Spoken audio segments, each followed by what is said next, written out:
thomas@moord.net.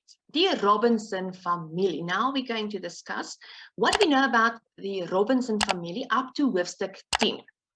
So remember, this story was told to Thomas and his family by Nicholas Miller. Remember, he's the architect, die ou wat die restaurasie van hulle huis gedoen het, the guy that did the restoration on Thomas's house. So he told them the story in Hoofstuk 4. So what did he tell them? Stanley Robinson was a ryk magnaat.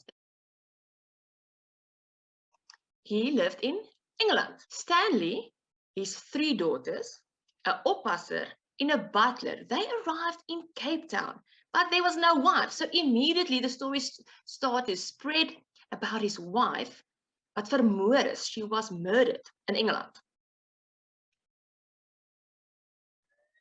And that Stanley fled to Cape Town, either from the police or from the murderer.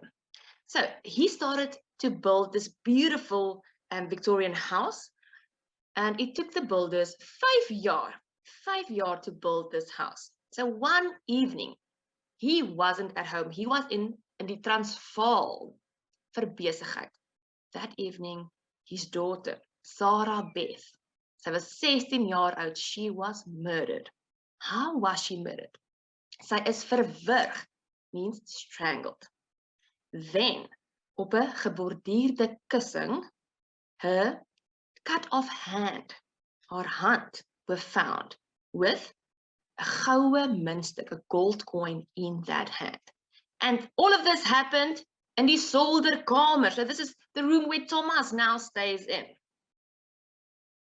So the family asked Nicholas if the guy or the person who did this were arrested. And he said, sadly, no.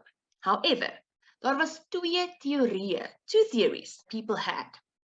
So number 1 was that die Britse regering, so the British government, they thought, had her killed because they believed that her dad was giving money to die boere. The other theory was that she was murdered by iemand wat sy geken het, a friend of the family, a friend, iemand wat sy geken het.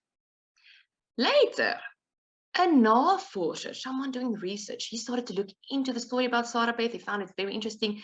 And what he found was that her ma, so Sarah Beth's mom, who was killed in England, she died in exactly the same way as Sarah Beth. Number 1, she was strangled, and then op 'n geborduurde kussing, her cut-off hand, her right hand, was found met 'n goue muntstuk therein. So this guy wrote a book about this, and it was due to be published, but before the book was published, a publication published a little extract about the story. And after that, that guy was shot and killed in a shooting accident. And the manuscript of the book mysteriously disappeared from his office.